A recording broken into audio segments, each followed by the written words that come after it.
الحمدللہ رب العالمین والصلاة والسلام علی رسولہ الکریم وعلی آلہ واصحابہ اجمعین، اما بعد، فاعوذ باللہ من الشیطان الرجیم، بسم اللہ الرحمن الرحیم۔ وَلْتَكُن مِّنكُمْ أُمَّةٌ يَدْعُونَ إِلَى الْخَيْرِ وَيَأْمُرُونَ بِالْمَعْرُوفِ وَيَنْهَوْنَ عَنِ الْمُنكَرِ وَأُولَٰئِكَ هُمُ الْمُفْلِحُونَ۔ رب اشرح لي صدری ویسر لي امری واحلل عقدۃ من لسانی یفقہوا قولی، صدق اللہ العظیم۔ اللهم صل علی محمد وعلی آل محمد کما صلیت علی ابراہیم وعلی آل ابراہیم انک حمید مجید۔ اللهم بارک علی محمد وعلی آل محمد کما بارکت علی ابراہیم وعلی آل ابراہیم انک حمید مجید۔ حضرات گرامی،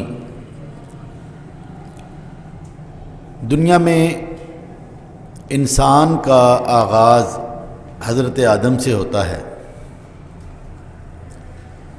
اور اللہ تعالیٰ انہیں حکم دیتا ہے کہ تم جنت میں جاؤ اور بفراغت اس میں رہو، کھاؤ پیو۔ لیکن حضرت آدم کی اکیلے کی زندگی مشکل ہو جانے کی بنیاد پر اللہ تعالیٰ اپنی مشیت سے حضرت حوا کو پیدا کرتے ہیں، اور پھر وہ دونوں جنت میں رہتے ہیں اور جنت کے سہولیات اور جنت کی جتنی بھی مزے ہیں وہ لوٹتے ہیں۔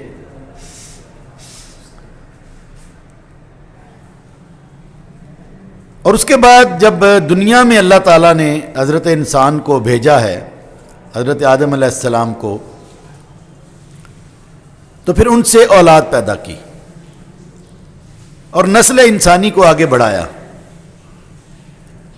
اور بتدریج اجتماعیت وجود میں آئی۔ لوگوں نے بستیوں کی شکل میں رہنا شروع کیا، پھر شہروں کی شکل میں رہنا شروع کیا، اور ایک فرد اگرچہ دنیا میں اکیلا ہی آتا ہے، لیکن پیدا ہونے کے بعد وہ ایک اجتماعی زندگی کا حصہ بن جاتا ہے، اور مرنے تک وہ اس اجتماعی زندگی کا حصہ رہتا ہے۔ اکیلے آتا ہے، دنیا سے اکیلے چلا جاتا ہے، لیکن درمیان کا تمام وقت ایک لمحے کے لیے بھی وہ اکیلا نہیں رہتا۔ پیدا ہوتے ہی اس کے والدین، اس کے بہن بھائی، خاندان کے لوگ وہ اس کی پرورش کرتے ہیں، گویا کہ یہ ایک اجتماعی زندگی ہے۔ اور بچہ تو اجتماعی زندگی کے بغیر زندہ رہ ہی نہیں سکتا، ظاہر ہے اس کو اتنا زیادہ اس کی حفاظت کی اور اس کی اتنی زیادہ اس کی کیئر کی ضرورت ہوتی ہے۔ آپ نے دیکھا ہوگا جانوروں کے بچے پیدا ہونے کے چند گھنٹوں کے بعد وہ پاؤں پر کھڑے ہو جاتے ہیں، لیکن انسان کا بچہ پاؤں پر کھڑے ہونے کے لیے بھی کئی سال لیتا ہے۔ وہ چند لمحوں اور چند گھنٹوں کے بعد اور چند دنوں کے بعد بولنا شروع کر دیتے ہیں۔ انسان کے بچے کو بولتے ہوئے بھی کئی سال لگ جاتے ہیں۔ وہ اپنے پاؤں پر کھڑے ہو جاتے ہیں، کھانا پینا شروع کر دیتے ہیں، اور باقی چند ہی دنوں اور ہفتوں میں وہ باقاعدہ اپنی سرگرمیاں انجام دینا شروع کر دیتے ہیں، جبکہ انسان کا بچہ بے بس ہوتا ہے اور طویل عرصے تک بے بس رہتا ہے۔ آپ دیکھیں کہ بچہ جو ہے وہ تیسرے چوتھے سال تک بھی خود کچھ نہیں کر سکتا، پھر چلنا شروع کرتا ہے، یعنی پہلے وہ بیٹھ بھی نہیں سکتا، لڑک جاتا ہے، پھر وہ بیٹھنا اور چلنا شروع کرتا ہے، اور آہستہ آہستہ سالوں کے اندر وہ آ کر اس قابل ہوتا ہے کہ اپنی بات دوسروں کو پوری طرح پہنچا سکے۔ لیکن پھر بھی اس کا جو ہے وہ دماغ اس قابل نہیں ہوتا کہ وہ خود ہی سارے کام کر سکے۔ وہ سیکھتا ہے، ماں سے پوچھتا ہے کہ یہ چاند کیوں نکلتا ہے، باپ سے پوچھتا ہے کہ یہ سورج روشنی کیوں بکھیرتا ہے۔ یعنی ایک پورا اس کی سیکھنے کا عمل ہوتا ہے کہ جو 1 سال 2 سال نہیں، درجنوں سالوں میں پر محیط ہوتا ہے، اور یہاں اسے اجتماعیت فراہم ہوتی ہے۔ وہ لوگوں کے اندر رہنا سیکھتا ہے، معاشرے کا ایک فرد بن جانا سیکھتا ہے، خاندان کی ایک اکائی بن جاتا ہے، اور بہت سارے افراد مل کر وہ خاندان کو جنم دیتے ہیں۔ وہ جو اقبال نے کہا تھا کہ فرد قائم ربط ملت سے ہے تنہا کچھ نہیں، موج ہے دریا میں اور بیرون دریا کچھ نہیں۔ بالکل اسی طرح انسان ایک معاشرے کے اندر اس کا حصہ بن کر معاشرے کے کل پرزے کے طور پر کام کرتا ہے، اکیلا نہیں رہتا، نہ رہ سکتا ہے، اور اگر اس کو اکیلا رہنا پڑ جائے تو زندگی محال ہو جائے۔ اگر آدمی کہے کہ میں اکیلا زندگی بسر کروں گا اور مجھے کسی انسان کی اپنی زندگی کے لیے ضرورت نہیں ہے، تو وہ خوراک بھی پوری طرح حاصل نہیں کر سکتا۔ یہ ایک روٹی جو ہم کھاتے ہیں اس کے پیچھے پتہ نہیں کتنے ہزاروں اور سینکڑوں لوگوں کا کام ہوتا ہے۔ کوئی بیج بناتا ہے، کوئی بیج بوتا ہے، کہیں سے کھاد آتی ہے، کہیں سے پانی آتا ہے، پھر اس کی کٹائی ہوتی ہے، اس پہ کام کیا جاتا ہے، پھر اس کا جو ہے وہ آٹا بنتا ہے۔ ہر مرحلے کے اوپر کتنے کتنے لوگ اس میں کام کرتے ہیں۔ آدمی تو اکیلا روٹی بھی نہیں حاصل کر سکتا، یہ سارے کام تو خود نہیں کر سکتا وہ، کہ خود ہی گندم اگائے، خود ہی اس کو پیسے، خود ہی اس کے لیے کھاد بنائے، خود ہی اس پر ہل چلائے، خود ہی اسے کاٹے، پھر خود کو آٹا بنا کر خود ہی اس کی جو ہے وہ چپاتی بنائے، اور خود ہی اس کو جو ہے وہ پھر سارے مراحل سے گزر کر پکا کر کھائے۔ یہ سارے مرحلے آج کا انسان تو کم از کم نہیں کر سکتا۔ اور اس کے علاوہ باقی کپڑے کی بات لے لیجئے، رہائش کی بات لے لیجئے، انسان کہاں اکیلا رہ سکتا ہے؟ ہاں، جانوروں کی سی زندگی تو بسر کر سکتا ہے، کہ جن کے تن پر کوئی لباس نہیں ہوتا، جو جہاں پر جو چیز کچی اور پکی ملے وہ کھا لیتے ہیں، وہ ایک جنگل کی سی زندگی تو گزار سکتا ہے، کہ انسانی زندگی تو نہیں گزار سکتا۔ انگلیاں الگ الگ ہوتی ہیں، اور ایک انگلی کوئی طاقت نہیں رکھتی، جب چاہے اس کو مروڑ ڈالو، لیکن جب یہ انگلیاں مٹھی کی شکل میں آتی ہیں تو ایک طاقتور مکہ بن جاتا ہے اور اس میں قوت آ جاتی ہے۔ لکڑی کے تختے الگ الگ ہوتے ہیں، کسی کام کے نہیں ہوتے شاید، لیکن انہی کو جوڑ کر جب ایک کشتی تیار کی جاتی ہے تو وہ کشتی پانی کی لہروں پر جو ہے وہ چلتی ہوئی لوگوں کو اور سامان کو ایک جگہ سے دوسری جگہ لے کر جاتی ہے۔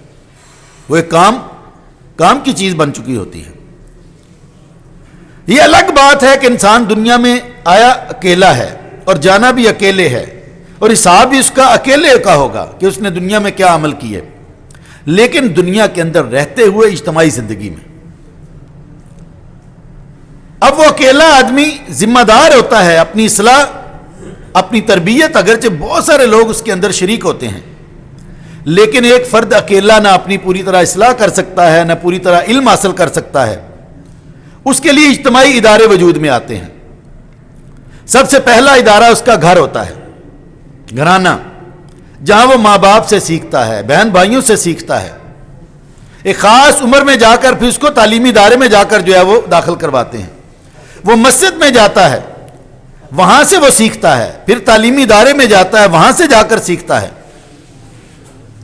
پھر اس کے بعد کاروباری اداروں میں اور دیگر صنعتی اداروں میں اور ٹیکنیکل اور زندگی کے مختلف دائروں میں، معاشرتی اداروں میں وہ تقسیم ہوتا چلا جاتا ہے، اور یوں ساری زندگی اس کی اسی اجتماعیت کے اندر گزر جاتی ہے۔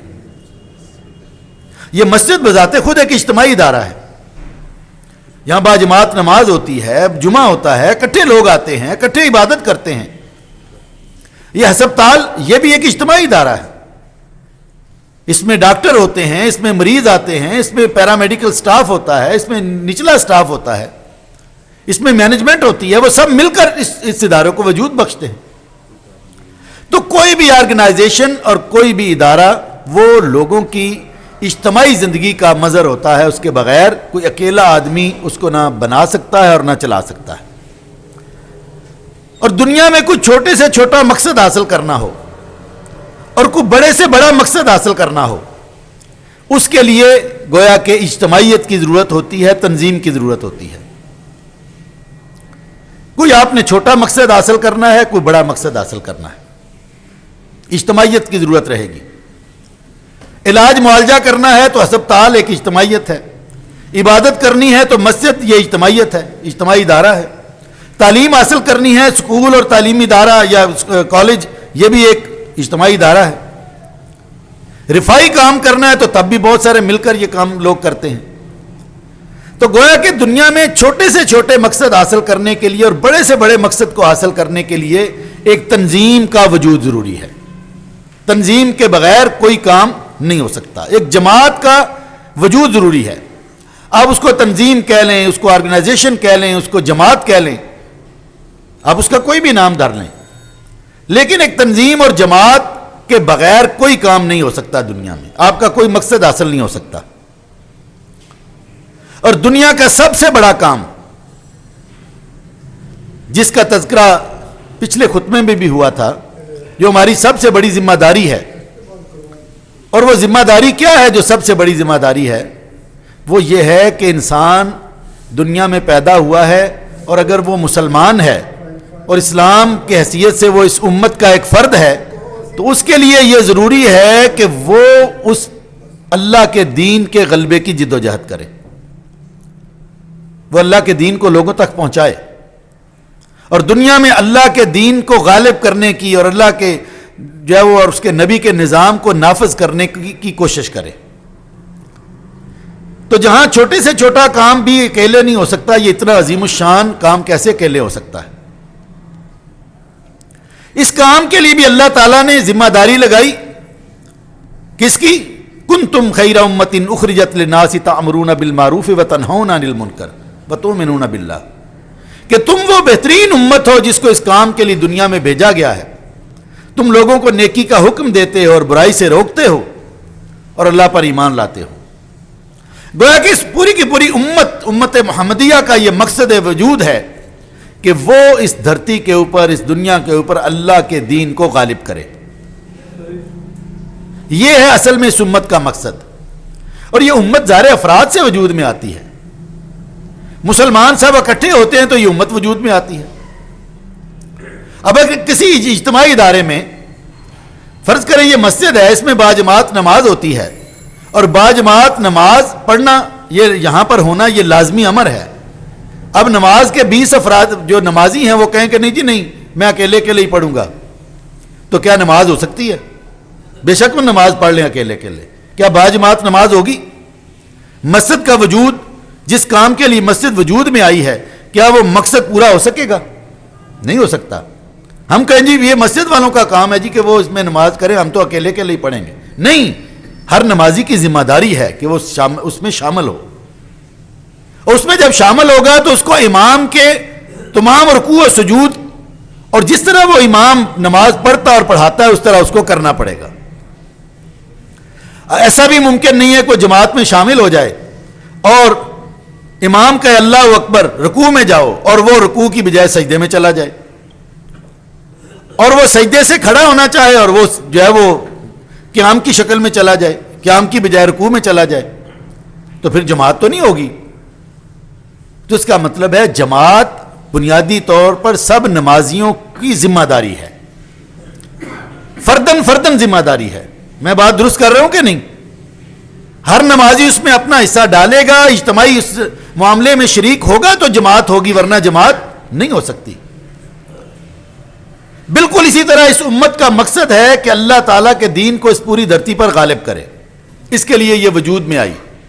اب ہر فرد کے نہیں جی نہیں یہ پتہ نہیں کس نے کرنا ہے، یہ امت تو کرے میں تو نہیں کروں گا، تو پھر وہ یا تو اپنے آپ کو امتی کہنا چھوڑ دے، وہ کہے کہ میں نبی کا امتی نہیں ہوں، میں کوئی اور ہوں، اکیلا ہوں.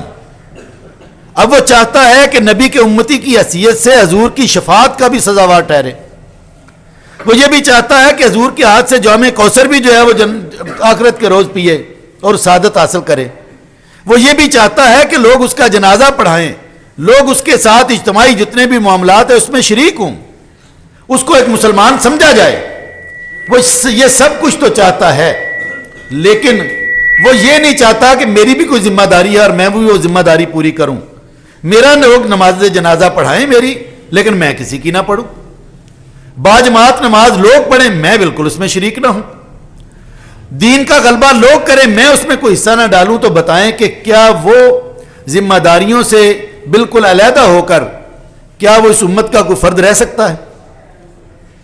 اور کیا اس امت کے اندر جو امت کے فوائد اس کو ایک امتی کے حاصل ہونے ہیں آخرت کے روز یا یہاں پر، کیا اس کو اس فوائد سے بہرہور ہونے کا کوئی حق پہنچتا ہے؟ تو گویا کہ یہ ذمہ داری فردن بھی ہے اور اجتماعی طور پر بھی ہے، ساری امت کی ذمہ داری ہے، اور یہ ذمہ داری پوری امت ادا نہیں کر رہی۔ ہم دیکھتے ہیں کہ امت بکھری ہوئی ہے، ٹکڑوں میں بٹی ہوئی ہے، فرقہ بندیوں کا شکار ہے، برادریوں میں تقسیم ہے، قبیلوں میں تقسیم ہے، علاقائی خطوں کے اندر بکھری ہوئی ہے، رنگ و نسل کے اندر جو ہے وہ تقسیم ہے، اور کوئی وہ کام نہیں کر رہی کہ جس کام کے لیے اس کو پیدا کیا گیا ہے۔ تو میں کہوں کہ اب ساری امت ہی کچھ نہیں کر رہی تو پھر میں کیا کروں؟ نہیں، باجماعت نماز کے لیے جب بلایا جاتا ہے تو میں یہ نہیں دیکھتا کہ لوگ آئیں گے تو میں بھی آؤں گا، میں آ کر مصلی پر کھڑا ہو جاتا ہوں، میری یہ ذمہ داری ہے۔ جب مؤذن اذان دیتا ہے تو شاید مسجد میں کوئی فرد نہیں ہوتا، وہ اذان دے کر لوگوں کو اپنی جانب بلاتا ہے، اس کے بعد امام آ کر کھڑا ہو جاتا ہے، ایک نمازی آتا ہے، دوسرا نمازی آتا ہے، تیسرا نمازی آتا ہے، تاکہ جماعت قائم ہو جاتی ہے۔ بالکل اسی طرح یہ ذمہ داری جو غلبہ دین کی ہے اور اقامت دین کی ہے، یہ ذمہ داری بھی اگر تو کوئی آواز لگانے والا لگا رہا ہے اور مجھ تک وہ آواز پہنچ رہی ہے، تو جس طرح باجماعت نماز میں میری ذمہ داری ہے کہ میں پہنچوں، اسی طرح اس میں بھی میری ذمہ داری ہے کہ میں اس کی آواز پر لبیک کہہ کے اس اجتماعیت کا حصہ بن جاؤں۔ اور اگر کوئی آواز لگانے والا نہیں ہے تو میں آواز خود لگاؤں، کیونکہ قیامت کے روز تو مجھے اپنے اعمال کا حساب دینا ہے، اس لیے وہ آواز لگانا میری ذمہ داری ہے۔ تو یہ جو قرآن کی آیت میں نے آپ کے سامنے تلاوت کی، وَلْتَكُن مِّنكُمْ أُمَّةٌ يَدْعُونَ إِلَى الْخَيْرِ وَيَأْمُرُونَ بِالْمَعْرُوفِ وَيَنْهَوْنَ عَنِ الْمُنكَرِ وَأُولَٰئِكَ هُمُ الْمُفْلِحُونَ کہ تم میں سے ایک جماعت یا گروہ تو ایسا ضرور ہی ہونا چاہیے جو لوگوں کو بھلائی کی طرف بلائے، نیکی کا حکم دے اور برائی سے روکے، اور جو کام یہ کرنے والے ہیں وہی فلاح پائیں گے۔ فلاح انہی لوگوں کا مقدر ٹھہرے گی کہ جو یہ کام کریں گے۔ اس کا مطلب ہے کہ اللہ نے امت کی بھی وہی ذمہ داری لگائی، اور ساتھ یہ بھی بتا دیا کہ امت یہ کام اگر نہیں کر رہی تو پھر آپ کی یہ ذمہ داری ہے کہ آپ ایک جماعت بنائیں، اور اس جماعت کا یہ کام ہے کہ وہ یہ کام کرے، وہ تھوڑا کرے زیادہ کرے، اس سے قطع نظر وہ کام مقصد میں کامیاب ہو یا نہ ہو۔ بعض نبی ایسے بھی گزرے ہیں کہ جن کا ماننے والا کوئی بھی نہیں تھا، اکیلے ہی دنیا میں آ کر اپنی بستیوں میں جہاں ان کی ذمہ داری لگائی گئی تھی انہوں نے آ کر اللہ کے دین کا کلمہ بلند کیا اور اکیلے ہی دنیا کے اللہ کے پاس پہنچ گئے۔ کیا وہ ناکام ہو گئے؟ انہوں نے اپنی ذمہ داری پوری کی۔ بعض نبیوں کے ساتھ ان کی پوری امت 4 4 8 8 10 10 افراد پر مشتمل تھی، کیا وہ ناکام ہو گئے؟ حضرت نوح علیہ السلام 950 سال تک لوگوں کو دعوت دیتے رہے 950 سال۔ یہ کہنے کی بات ہے، کتنے لوگوں نے اسلام قبول کیا؟